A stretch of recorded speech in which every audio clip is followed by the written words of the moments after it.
The gitignore file, what it is and how to use it. You are programming with Palermo. You deliver software. You need to move fast, deliver quality, and run your software with confidence. Stay tuned for timeless solutions, simple methods, and topics that will propel you forward. And now your host, lifelong programmer, author, teacher, coach, Christian, and charismatic speaker, Jeffrey Palermo. Welcome back to Programming with Palermo. Today on the show, we're going to look through the gitignore file, what it is in your Git repository, how to use it, how to make sense of it, and what it looks like if you've got it wrong. Because there are some specific symptoms if you've got it wrong. Every repository needs a gitignore file. And if you find yourself seeing code changes to files that you just mentally have to remember to ignore, that means that you're missing some entries in your gitignore file. We're going to show you what it is, walk you through, show you what it looks like if some things are missing, and let's get into it. So let's dive into this gitignore file. Now, we're on the GitHub repository, github.com/Jeffrey Palermo /onionarchitecture.nsx. But if you look at the gitignore file that we have in this repository, and of course, anytime you create a repository on GitHub, they're going to ask you what kind of gitignore file you want or none. And it really depends on the IDE you're using or the tooling that you're using, because every tool is going to have different files that it uses that it puts in that directory, but you don't want those files to be checked in. So the purpose of the gitignore is to literally tell the Git client to ignore these types of files and don't suggest them to me to add or to send over to the repository and share with my teammates. And so just a quick browsing through this gitignore, this is pretty much the stock gitignore file. Over time, you're gonna create some new things, and I've added some things to it. But look, you can see the stock one here, and GitHub maintains a Visual Studio gitignore file. SUO, that binary file, the .user files, those are going to be hidden. The Cobertura code coverage files for testing is going to be hidden. And of course, build results. So debug, release, x86, x64, bin, and of course the brackets are for uppercase, lowercase. But all of these are kind of regular expression-like syntax. But we don't want the bin folders. We don't want the OBJ folders. We don't want MS test results. Even older things like Visual Studio 2017 did some generated files. And as we go through here, you're going to see a lot of tools that you probably don't use, but enough people have used them where they've made their way to this GitHub template. And it really doesn't hurt anything if you just use the template. I do not author a gitignore file on my own. I just use the template because it works. I have done that in the past, hand authored them, but it's just not worth it anymore. And so you can see so many different files where it's a pain if, oh, another one of these cases popped up, let me add gitignore. You'd be managing your gitignore quite a bit. But there's some tools that you might not use, like Chutzpah test files. You might not use Chutzpah. I don't currently use Chutzpah. Visual Studio Profiler, TFS 2012, TeamCity, JetBrains .cover, Axo cover, Visual Studio code coverage, Mighty Moose. So many add-ins and tools that we don't use. NuGet packages, Microsoft Azure build output. But these are all common things that you typically don't want to put into a repository. ReSharper used to put a lot of files in here, and you can see Code Rush personal settings in there. ReSharper doesn't do that anymore, just right off the bat, but past versions did. So let's just see what happens. I'm opening up the gitignore file. I have my build file.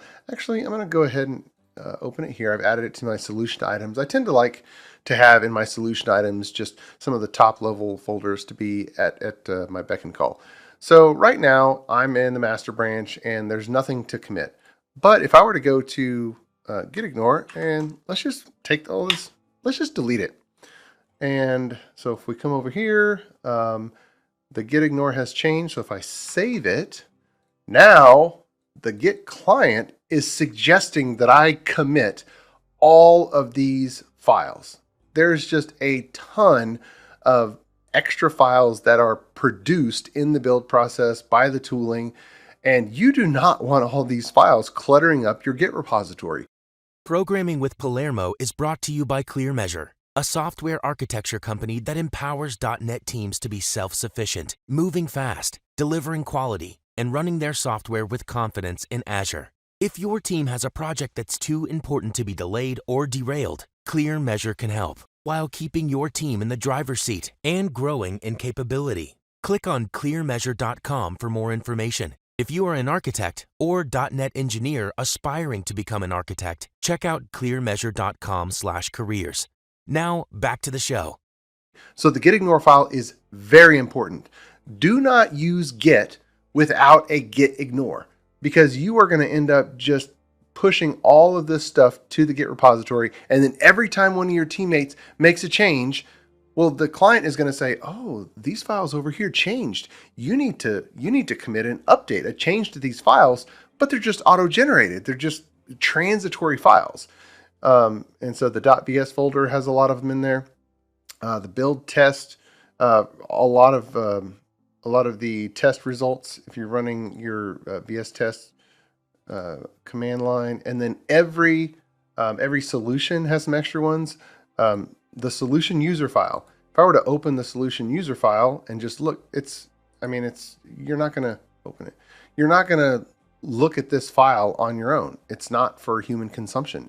And if it's not for human consumption, then it's not source. Okay. Now, a library, a dependency that you check in is not source. But let me just close these up. And every project has bin folders that have all kinds of DLLs in them and tools. I'm going to close that up. And it has an obj folder, OBJ, every single one of your projects. So now you have every single one of your projects with a bin and obj folder, and you're just cluttering up your Git repository. So that's what a gitignore file does for you. If I'm going to come in here and I'm going to just undo and save, and now the Git client automatically says, oh, there's nothing to commit. If you're on a team and you're going through pull requests and you're looking through changes in a pull request to files that you just mentally have to think, oh, let me ignore that. There's nothing to review there. And you're going through the pull request combing for a code change to a file that you do need to review. Well, that's a sign that you're checking in too many files. You need to modify your gitignore file. You need to get some of those purged out of the Git repository. Just delete those out. You're going to have another commit to get rid of those files, because they don't need to be in your Git repository anyway, because they're cluttering up everything. You need clean pull requests where the only changes from team member to team member are actual changes to source that people can read through and understand. So gitignore, super, super important. Don't have a Git repository without one. Well, there you have it. The gitignore file. Super important. Once you learn how to use it, once you have it in place, you kind of set it and forget it. And every once in a while, you do something new. You have a new tool and you go to commit something, and there's an extra file that you actually didn't change, that you didn't intend to commit. That's a sign that you need to commit a change to the gitignore file instead of actually committing that new auto-generated file or some other file for a tool that's not really part of the application source. It's just part of your tooling. So again, every Git repository needs a gitignore file. And if you're using Visual Studio, start with the template from GitHub. It just works. Add things as you go along. And if you see a pull request from any of your team members with some changes to some files that you don't understand or look kind of binary or look auto-generated, and in your mind, you just think, oh, I just need to skip those and look at the code that they're actually changing instead of these other files that are somehow being checked in. That's a sign that there's things in your Git repository that do not belong. And have that conversation with your team. Get those files out of there. You want your pull request to be completely clean so that you're only looking at changes to actual source files that make a difference for the application. Hope that helps. God bless you. Thank you for joining me on Programming with Palermo. You've been watching Programming with Palermo, your primary place for highly productive programming protocols and practices. Remember, You have what it takes. You can do this. You are a programmer, formed by God Himself and called to this profession for a purpose.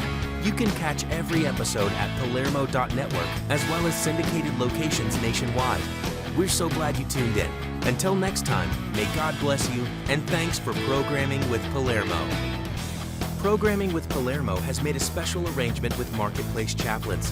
Besides programming challenges, we all face issues in life where we need some help. If you'd like, you can call a chaplain confidentially. To speak with a gentleman, dial 512-923-8178. Or to speak with a lady, dial 512-619-6950. The show won't know you called, and everything is kept in strict secrecy. This is a free service, available if you or a friend need it.